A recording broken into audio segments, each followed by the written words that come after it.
Follow the money. That's what I always say. You always follow the money. Yeah. This is Follow the Money with Mitch Moss and Pauly Howard on VSiN. Here we go. Welcome in. It is Follow the Money on VSiN, the Sports Betting Network. Mitch Moss, Pauly Howard with you live downtown Las Vegas from the Circa Resort and Casino. 3-hour program lined up today. A lot of fun, a lot of action. Richie Baccellieri, longtime Vegas oddsmaker here at Circa Sports, in studio talking college football in 30 minutes. Best bets in that sport with Paul Stone coming up at 90. Derek Stevens in studio. Back end of the program, a lot of NFL, college football. We'll touch on Major League Baseball throughout the program as well. We'll hit what happened last night. Crazy game, Monday Night Football, but we do have some breaking news in the National Football League. The NFL is fining Eagles defensive tackle Jalen Carter more than $57,000 for spitting on Dak Prescott. And the league says the game that he was ejected for will serve as a one-game suspension. So he has decided not to appeal and focus on the Chiefs game. So because he missed it the entire game, the opener last Thursday, they're going to say that's the suspension. We're not going to give you any additional time off. But here's a $57,222 fine. Where's Dak's fine? Yeah. That coming anytime soon? I know you'd say that. Well, I mean, I know. Look, the very first tweet. I spit all the time, he says. Yeah, sure, 1,000 times a game. Uh-huh.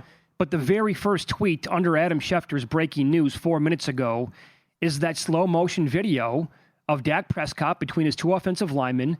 I mean, my first reaction was, Dak, you're Woody Woodpecker here, Pauly, as you like to say. He was the instigator. Yeah. He spits down. I don't care what he's saying. He was lying his ass off after the game in that 2-minute interview, and I don't even know why he talked about it.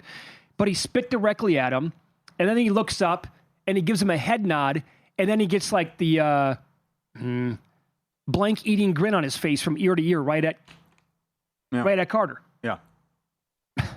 I think the fine's excessive. I mean, the Florida defensive tackle apologized yesterday, and he's got to live with the fact that he cost him the game. He was ejected, and he drew the 15-yard penalty that set up the game-winning 20-yard field goal. So maybe they go on to kick a field goal anyways.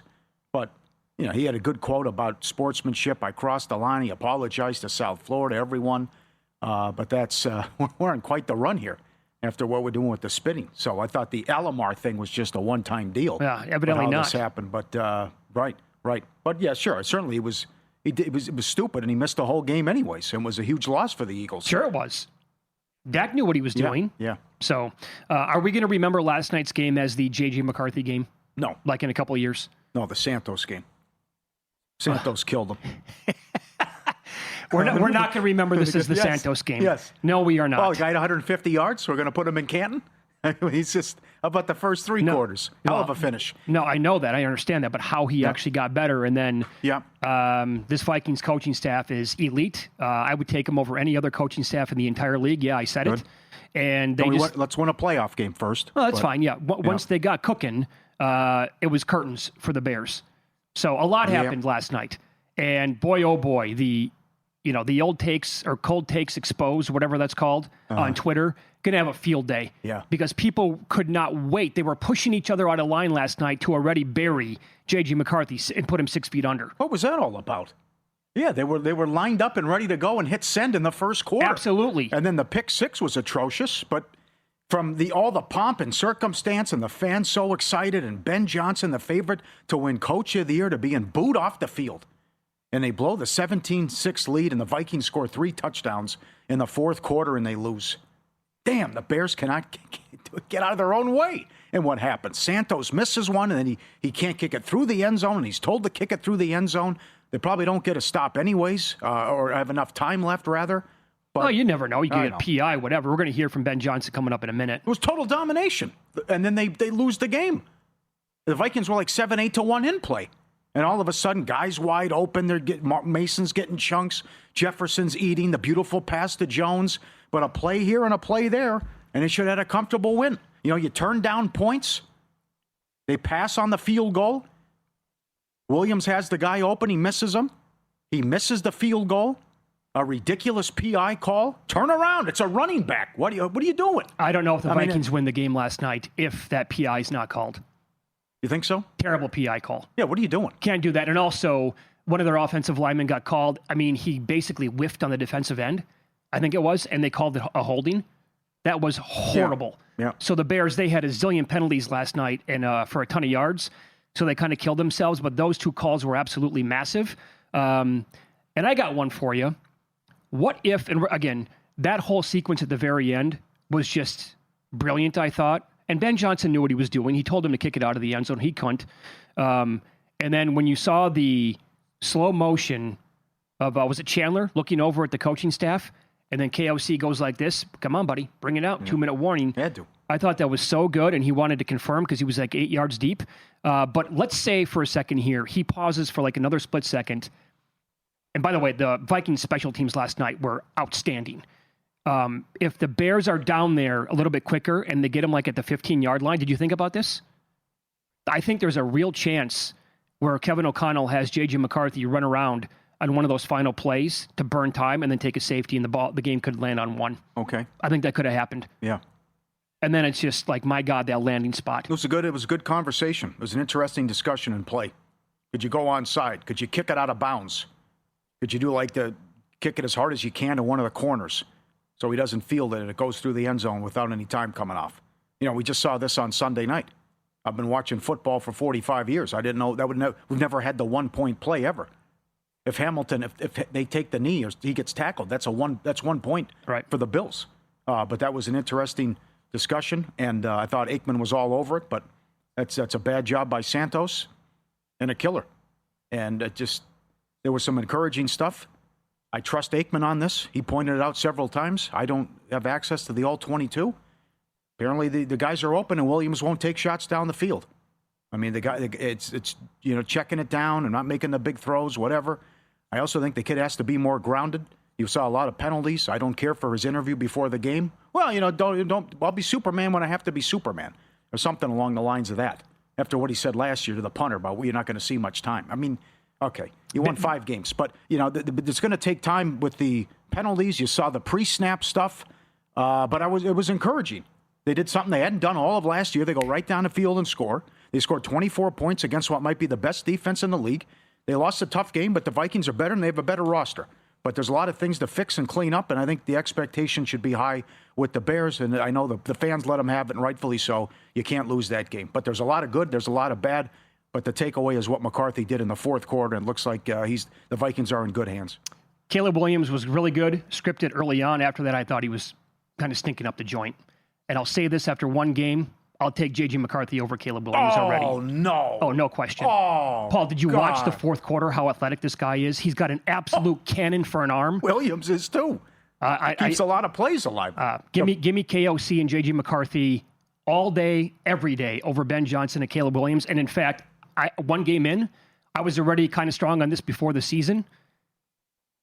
This division comes down to 2 teams, Green Bay and Minnesota. It's going to go down to those 2 teams, and that's it. I'm so strong on that already. I thought that was interesting that Ben Johnson goes for it immediately, 4th and 3, and passes on the field goal. So maybe it was Johnson all this time with the onions, telling Campbell what to do. I don't know. Maybe Campbell gets found out and exposed here in a couple weeks. That's a great game on Sunday now with Johnson going back to Detroit.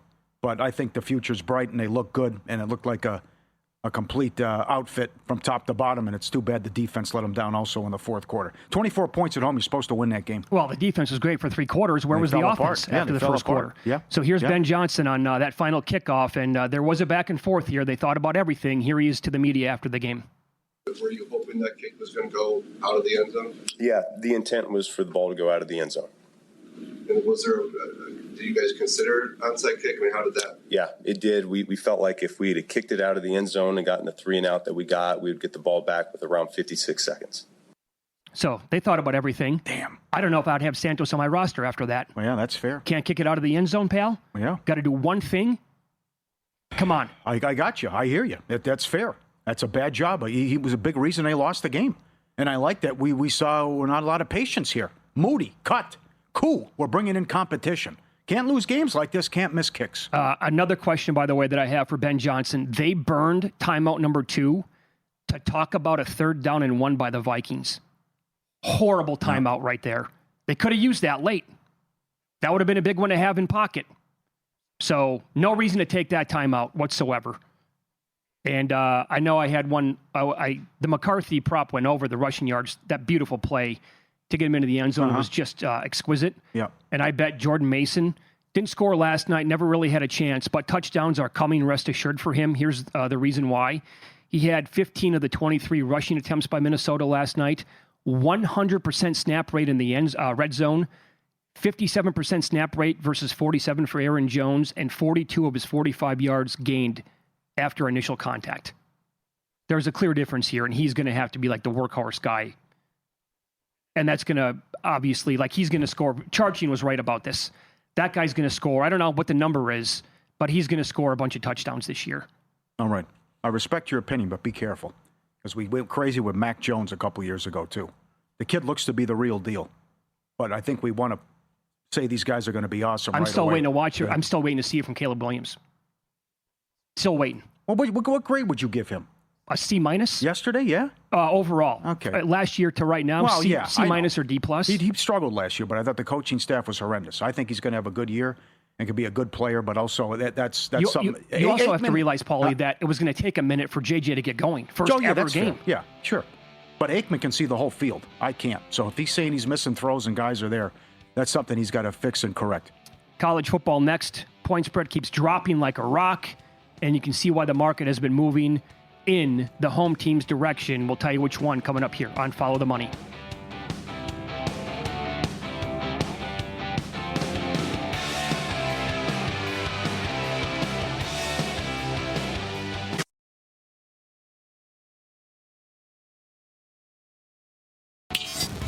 This is Follow the Money on VSiN. One more thing here on our Bears-Vikings conversation from last night. I retweeted this during the break from Scott Barrett. Caleb Williams with the accuracy issues. Among all 32 quarterbacks in week one, he ranked worst in off-target throw rate, 29% of the time. Third worst in completion percentage over expectation, -8%. Fourth worst in accurate throw rate, 46%. And he also threw in most hospital balls thrown, 4. Very good. Thought DJ Moore got killed last night. Yep. He ad-libs too much, and he has accuracy issues. That is fair. And that's but we'll see if Johnson can fix them and improve. But again, they should have won that game and see how they do against the Lions. Minnesota standpoint, they have 11 games this year against teams that made the playoffs. So there's a lot of tough games coming up, and that's a good one Sunday night at home against Atlanta. All right, on to week 3, college football. The game I was talking about before the break, the spread, it's been dropping pretty much the entire week so far. Clemson at Georgia Tech. Clemson opened as high as 6.5 for this game. That would have been, I did not see that number. That would have been an auto play on Georgia Tech for me. I'm not saying that because the market moved. It's because this Clemson team might have some serious issues at this point. Now, basically, we're seeing 3.5. VSiN.com, Adam Burke sends out his reactions to the weekend and how he moves teams based on box scores and then bets that he wants to make the upcoming week as a result. He dinged Clemson 4 more points this week. And why not?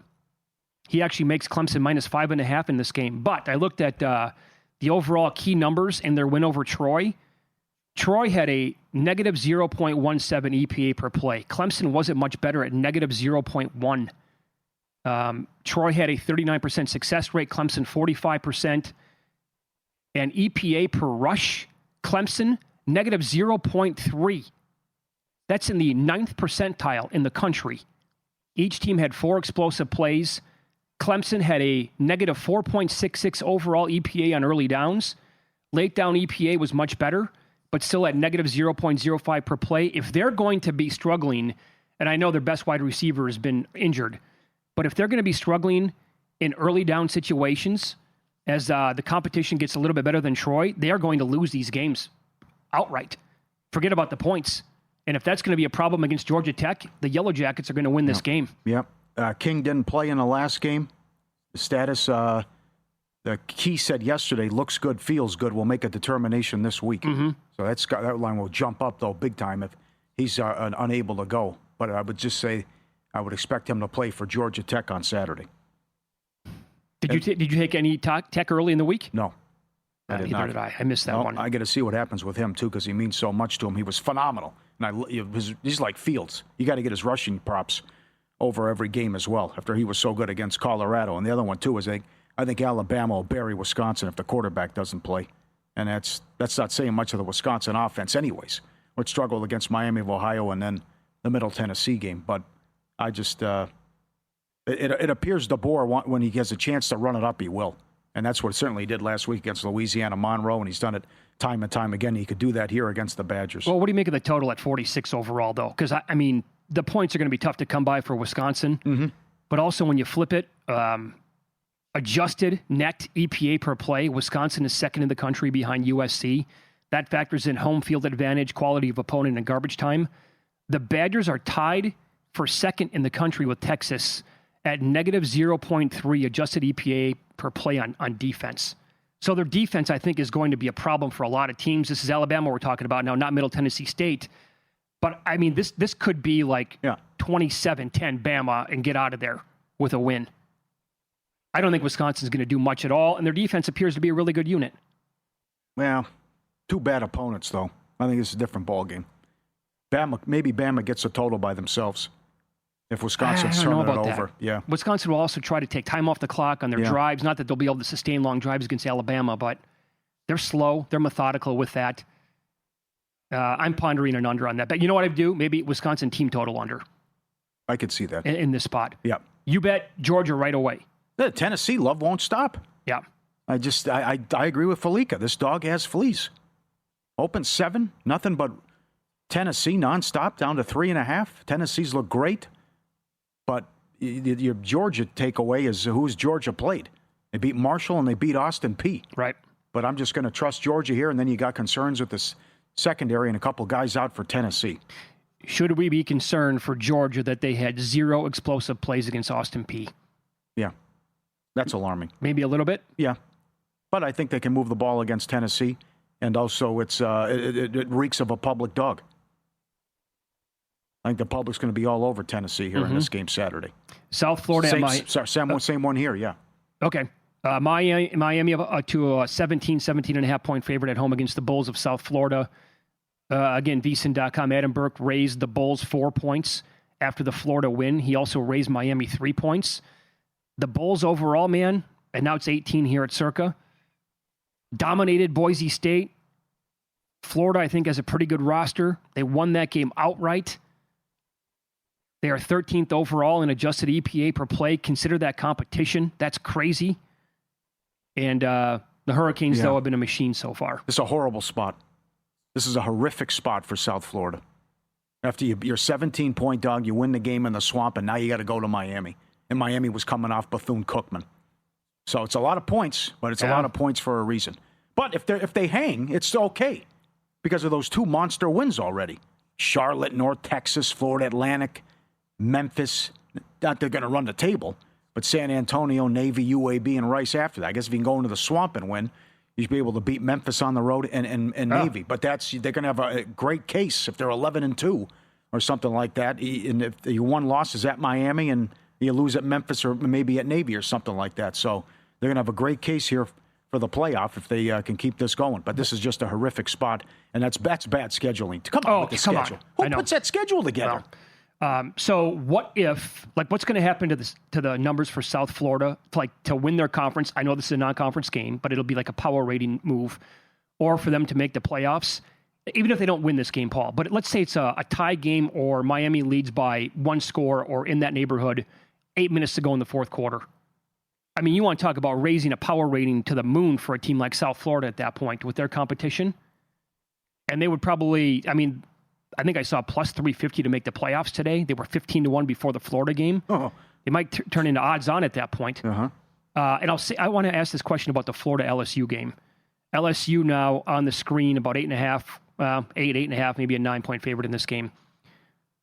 Again, it's very early, but on Florida's side, what if South Florida is really good and they turn out to be that group of 5 playoff team? And how about this for LSU? What if Clemson's kind of trashy? What do we say about that win in a month if Clemson just, the box scores don't lie and they have, a couple losses all of a sudden? The luster's going to be off. Could happen. I know. Very disappointing. Georgia's also beat Tennessee 8 games in a row. That's another reason I like them. See, we got some body clock games, too. Oh, we got plenty of those, yeah. We got Oregon at Northwestern laying 4 touchdowns. Early start for the 9 a.m. start for the Ducks. Minnesota's at Cal. 9:30 Minnesota's kickoff. And Boston College is at Stanford. 10:30 kickoff for Boston College. And it gets worse later in the season. Utah's playing a 10 a.m. local kick game? Right. And Michigan State, they play, at USC, and I think that's at 11 o'clock Eastern start time? Yes, it is. Yes. That's a good one. That's another one. Let me give you one more game. There's going to be a lot of numbers on this game, but it makes sense because they have a common opponent. Vandy's playing at South Carolina. Like, this point spread still all over the map. 4.5, 5, 5.5, 6 out there for South Carolina. The Gamecocks beat Vodtech 24-11. Vandy killed them 44-20 last week.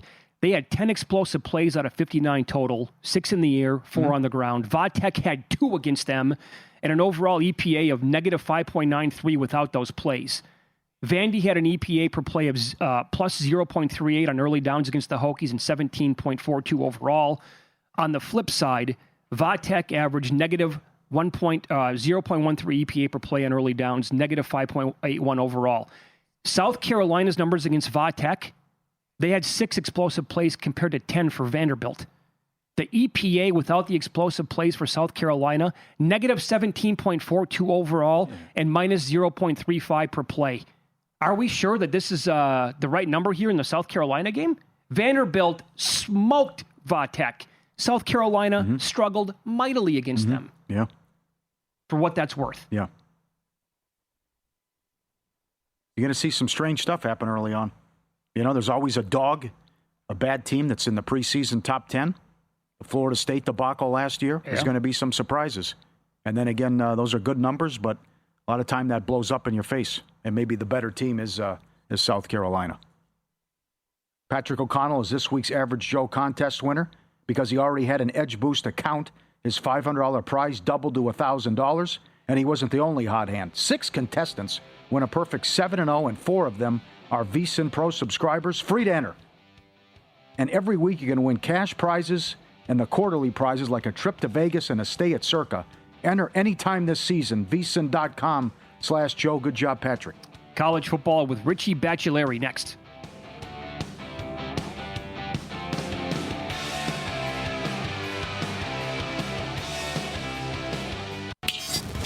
This is Follow the Money on VSiN.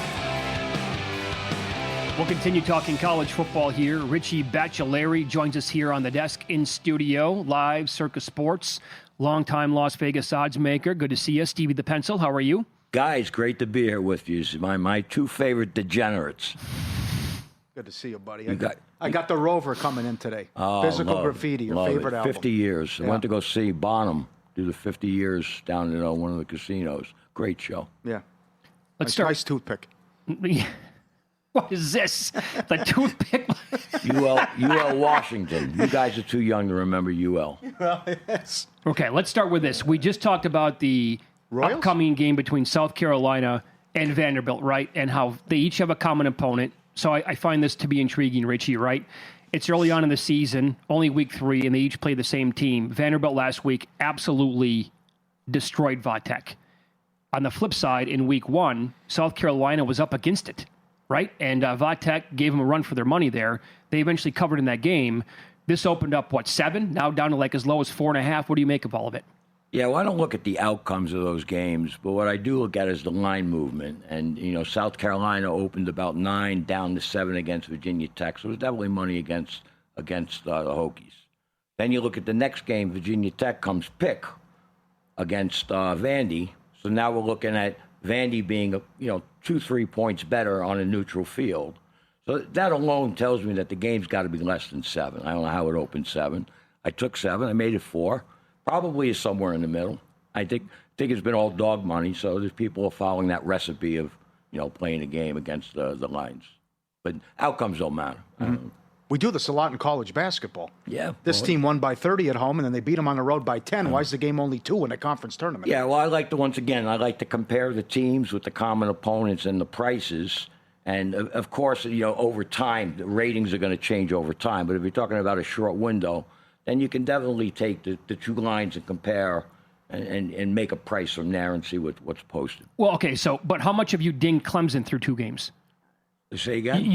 You must have lowered Clemson at least a couple of points by now. Clemson, they still got a football team. Who they beat? Troy mothers of whatever they're called.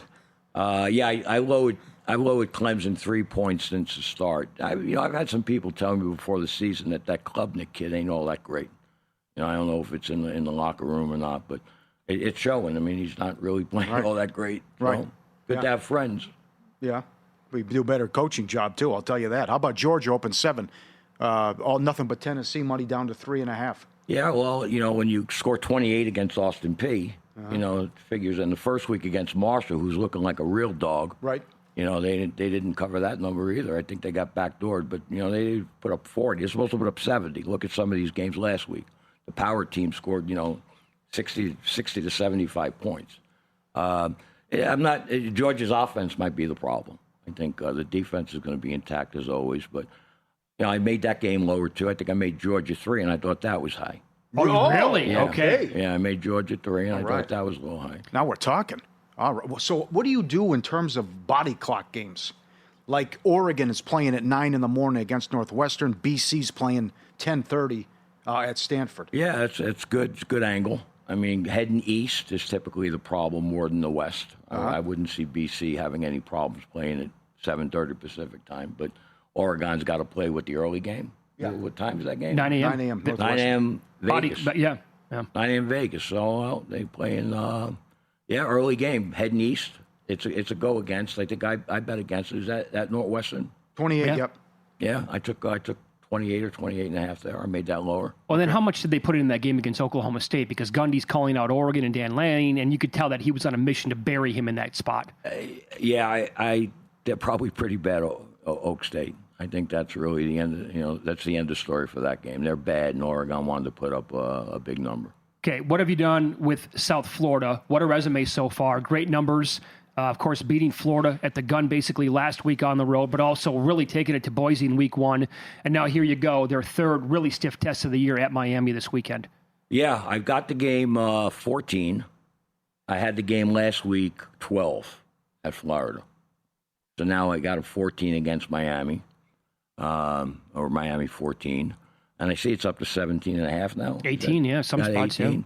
I've raised South Florida 4 points, which is a pretty good upgrade after 2 games. But they had 2 great games. I mean, they beat the crap out of Boise, and Florida played obviously. They kept the game low scoring, and they got there. So I could take 18. I probably will. You take 18? I think when I was looking at the games on Sunday, it opened lower. It opened like 15.5 or 16 or something. Yep. And I had a feeling it would go up. I mean, surprisingly, it wasn't a whole lot of Florida money against them, on last weekend. So I think it was mixed. A lot of split opinions. These sharp guys, they can have split opinions. Sure, of course. So games like that, they definitely split there. Miami was. I took Beth Cook, 58.5 or so against Miami. Just looked like a dead spot. Dead spots are. Sandwich game. Yeah. Well, they come off that game. He's the greatest quarterback to ever play, that Beck kid, right? Yeah. And they got best Cookman, and he played a half.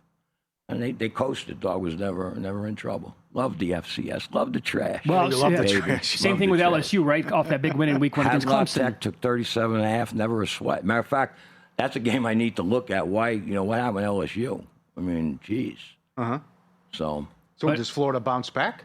Or is maybe, like Mitch said, Clemson's not that good, and LSU, nice job. But made it 8.5. Okay. And typically when you got 120 games you got to do, when you make a game where it's at, you kind of forget about it till the weekend. There's nothing, like, you can't look at all these games. Yeah, unless the number goes crazy, you're not even going to. Exactly. You just can't spend the time doing it. Okay, so A&M right now catching 7 at Notre Dame. Do we know the status here of Marcel Reed? Are things looking up for him, the quarterback? Probable. For the probable? That's what I heard. His dad's saying like he's going to play. His dad? How about his mom? What did mom say? I looked it up today, and they're like, the dad said he's going to be good to go. I love you with all of my heart. So if he goes... I'm going to cry. Do you think the Aggies here are a live dog? I took 7. You did? I took 7. I made that game lower, too. I can't remember offhand, but I made that game lower. What are your biggest differences this week? Well, starting with Friday, I got a couple of big differences. I noticed some split opinions on the Houston game. That's been going back and forth between 4 and 6. I laid 4. I made the game 11. Oh, wow. Well, look at Houston, a couple of games. I mean, I don't think, they beat Rice. The game was a little closer. I did have Rice, so I had Houston lower against Rice, yet I still got it this high in this spot. I think their first game, can't remember who they played in their first game, but I think they covered that as well. The defense, it was a shutout, but I think the defense is going to be there for them. I'll lay 4 all day. All day. Okay. But you don't know. Once again, we talked about games being phonied up and moving numbers around, and this thing went 6-4, 6-4, I think twice already. So there's nobody. Look, if you want to bet big money on these games, you ain't doing it on Monday. Sure. I mean, so you're maneuvering, you're trying to set a number up. I got to think laying 4 is a good side, but I've heard there's fake money on the favorite, so I don't know. I think it's a split opinion. Okay. Matter of fact, my arch nemesis, what's his name? Paul Stone. Paul Stone coming up in an hour, yeah. Little birdie told me he might like the dog. See, I get around. I say, who's that guy like? He says he likes the dog. Good job. So I think it's going to be another game. It's split. How about K-State favored at Arizona?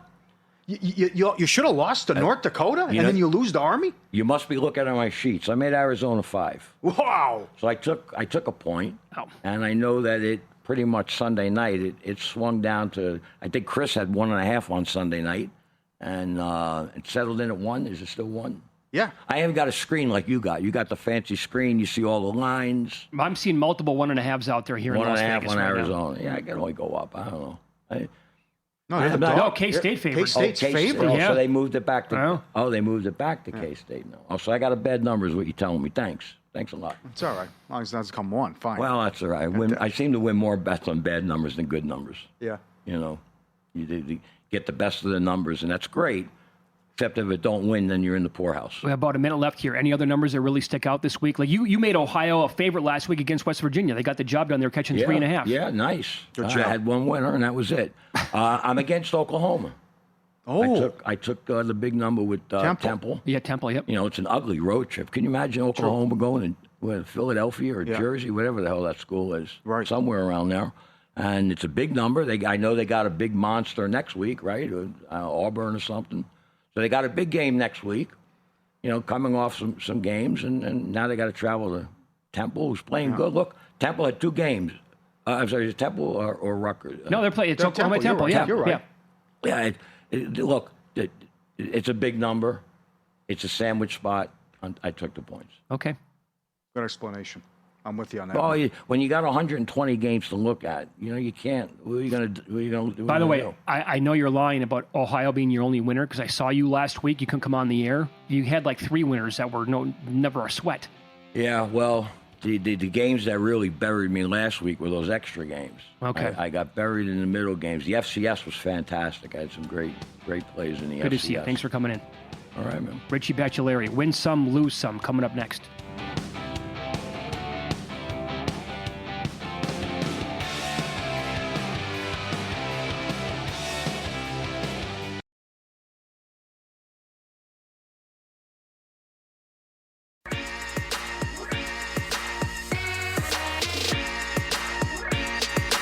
Win Some, Lose Some is sponsored by the Sharp Plays. Were you a winner last night? Wow, winning. Or was it a rough one? Well, they can't all be winners, can they? Loser! You're a loser! Pauly Howard recaps the night in sports betting in Win Some, Lose Some. Great to have it back. Monday Night Football. First touchdown, Caleb Williams, 20-1. At most spots, there was a 30-1 out there. Anytime touchdown, plus 450. McCarthy, anytime, plus 550. And if you played the same game parlay, both quarterbacks rushing touchdown, 44-1. Who had it? And people did because I saw it on Twitter. Right. By the way, Ryan Kramer, Sports Gambling Podcast, every Friday night here on VSiN. He tweets out his first touchdown bets every single primetime game. whammo right in your eye last night with Caleb He Williams. had it, okay. He's good at that, man. Yeah. That was good. The first defensive or special teams touchdown of the season. Plus 280. Bad McCarthy. That was a terrible throw. Yep. Can you believe that's the first one of the season? We're going to have a lot of kickoffs, though. Did I see this correctly? If that didn't happen last night, it would have been the first time, I think, in history with a slate of at least 14 games where you didn't have at least one special teams or defensive touchdown. Wow. Interesting. We had the most kickoff returns in 15 years of a week one as well. Vikings in play 7-1. Jefferson touchdown and the Vikings win plus 255. Most runs last night. Nationals 20-1. Highest scoring game. Nats Marlins 15-1. Will someone score 22 runs in a game plus? 22 plus runs in a game combined 6-1. It happened again? 20 plus runs plus 340. Yeah. 15-8. What was it? 15-8 Nats. Yeah. Crazy. Subscribe, be part of the team, vsin.com, our radio and podcast friends. You always want to see these tweets and videos at Pauly Does Vegas on Instagram. Send them in, we'll put you on. You see, they dropped the water, the phone in the water here, and the dog goes right down and gets it all the way down. Incredible. They're on a kayak. The phone came out. Look at him. All the way. I got it. No problem. Don't worry about it. I'll make the phone call for you if you can. Here he comes. Goodness. Here he comes. I got it. That's incredible. Golden Retriever? Lab? Oh, man. Can you believe that? incredible. Yes, and he just swims calm, cool, and collected.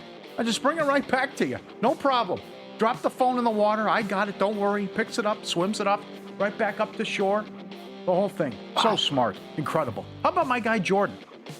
You know, he had to go in. He's got the skin issue, and he had to go to the dermatologist, whatever, so they took a patch of skin from his paw, right? Okay. So you had to bandage him up so he doesn't lick it and everything. So I took him to daycare, and she goes, wow, you got a boo-boo. You got an owie. What happened? He holds his paw. Like, yeah, Here it is? Here it is, yeah. Just holds it up. God, they're so smart. Incredible. And I remember we always talked about this with the Huskies. Here's the dog here, opening the door by himself, going on the ice rink. He's barking. Hey, I got it. No problem. Hey, get it. Open up the door, go right on the ice. He's looking around. Where's my puck? You gonna throw a puck at me? I'm surprised he didn't put like doggy skates on himself. Hey, good. All right. Here we go. They throw the puck down the other end of the ice at the rink. He goes, gets it. Careful, picks big it guy. up. Yeah, right. No problem. Look at that. He's got it. Oh, One, yeah, slipped there a little bit, but he had the puck. That's excellent. You don't see that one every day. That's beautiful. I got to put that up. Send those both in, Luke. I'll put those on Instagram. Bad beats again. Can you believe this? For the second time in 3 nights, the Dodgers were 3 outs away from a no-hitter. Now, not a lot of people that know about it because the Rockies actually scored a run. Right. But it's 3-1. Glasnow was great. It's 3-1 in the 9th, and here they are, 3 outs away from another no-hitter, which was, we haven't had one, right, this whole year? I don't think we've had one, no. And then the Guardians were 6 outs away earlier in the night. So, like, Yamamoto 1 out away, and they blow the game. Here they're 3 outs away. Can't get it, but they win the game, and a game they had to have. Like, minus 270 to win the division. They're a game up. Before the line moves, sharp plays already there. They don't just follow the market, they help move it. Jeff and the crew do a great job, and we love them. They've been with Follow the Money since day one. The Mr. Poison t-shirts, he's a great guest on air. All his stories, and he is connected. Trusted insider sources. Get those free betting reports, real-time alerts, market moving insights, send straight to your inbox or X-Feed. And the crew at the Sharp Plays knows all tickets cash the same. They're big into tennis and soccer. Trusted by pros, watched by the books. Visit sharpplays.com and stay ahead of the line. Sharp Plays. I'll give you one. Have you looked recently at the WNBA MVP market? Oh, I have not. This is like the second to last night here. You want, okay. Take a wild guess, and I'll tell you, it's down to 2. Well, no, yeah. Because Alyssa Thomas can't win it. No, it's Asia or Collier. Yeah, because, Thomas has had an unbelievable season again, but she's not going to win it. Well, what Asia Wilson's doing, and they won 15 in a row, whatever. Right. Every game except the first game in August, right? They're laying 18 tonight against the Sky. So think about this. Before that winning streak, and I don't even know when it turned, but she was higher than 100-1, or maybe even off the board at some spots. Yeah, right. Right now at the Westgate down the street, Asia Wilson is minus 350. No! Yeah, Nafisa Collier is plus 275. Why? Yeah, well, because of the winning streak and how... but Collier got up to like $2 last week, I asked you. I think just probably missed too many games. Asia Wilson is minus 350? At the Westgate, yeah. Yep, minus 350 now, and she was 100-1 last month, and maybe, like I said, I don't even know if books posted her because they were dead and buried.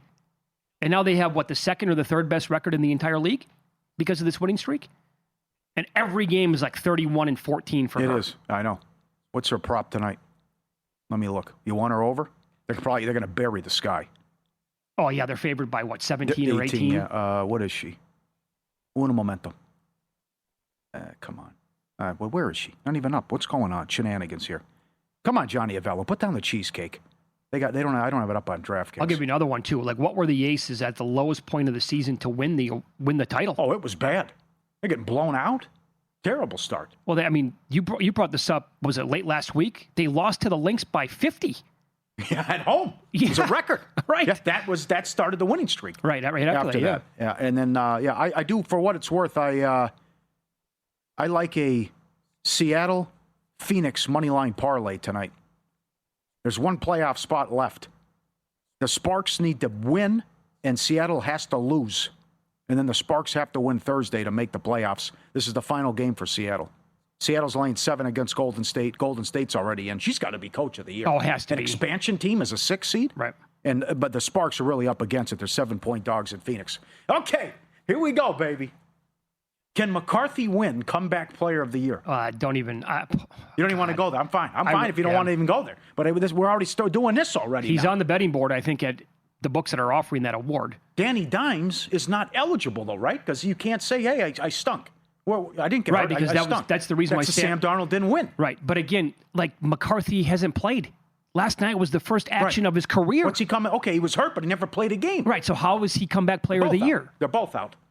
I would think that he can't win, but if he's on the betting board and voters are going to give it to him, then who am I to say? No, but they put up Sam too, and Sam didn't get any love. So is he worth a bet though? No. Both guys are not worth a bet. We've established this, especially with Danny Dimes. I got to tell you, I hate the award. Yeah, because of what they did. I can't stand the award. Well, yeah, right. Because it's fair. Right? I mean, the fine print isn't exactly detailed enough for me. Can he win the MVP? Damn right. You got to calm down. I'm not going to go that far. You got to calm down. I wish he was actually listed as a rookie, though. Because that would have been the guy I would have bet months ago to win Rookie of the Year. He is set up so well. I can't, again, this is not an overreaction. It's based on what we've seen the last couple of years. And I'll say this because of how young the guy is. I would take Kevin O'Connell over every single head coach in the league. Yeah, he's the reigning coach of the year. But if you told me, well, Mitch, that's stupid because Andy Reid has won so many Super Bowls or yada, yada, yada. Okay, but Andy Reid is, double his age? So when you factor everything in, give me KOC over every other coach in the NFL. And I love watching them play because he's almost prepared for everything the way it appears. And it doesn't matter. He's winning games with Dobbs and making him look good. And last year, Darnold, again, it was only one game, but Darnold, and by the way, Sam Darnold actually had a pretty high grade at PFF for his game against the 49ers. But he's never going to put up that kind of a season ever again that he had last year. And then Flores, once he got cooking last night, they have so many guys defensively that can get you on the defensive line. All right, go win a playoff game. Do something. Yeah, I'm from that state. Enough with the pain and misery. Well, you would agree, though, that he's a good coach, no doubt. But sure, but the division is down to 2 teams already, right? No. Let's. I want to see what the Bears-Lions looks like. Both sides. But, I mean, imagine the Bears win that game. This doesn't look good for Dan Campbell. That was atrocious. It was really bad. Not only that, but the dink and dunk, no time to throw, the offensive line issues. But that's such a bad loss last night. Reichert hits from 59. You miss from 50. You have a field goal in your back pocket. Nope, we're going for it. 4th and 3 comes back to bite you, and then you make the stupid PI call that leads to 3 points. You lose by 3 points. Well, here's the thing. You said it was domination early. I would say from the Bears' defensive side, it was total domination. Yeah. But, Paul, they win that game last night and cover, more importantly for a lot of people, if the offense could have done anything. Like after that first drive. If they showed up, if Williams was good at all, they would have won the game. Up next, numbers that stick out to us with 1 week of the NFL in the books. Remember when this guy slipped in the draft? Well, he's already down to 15-1 to win an award. Find out which player next.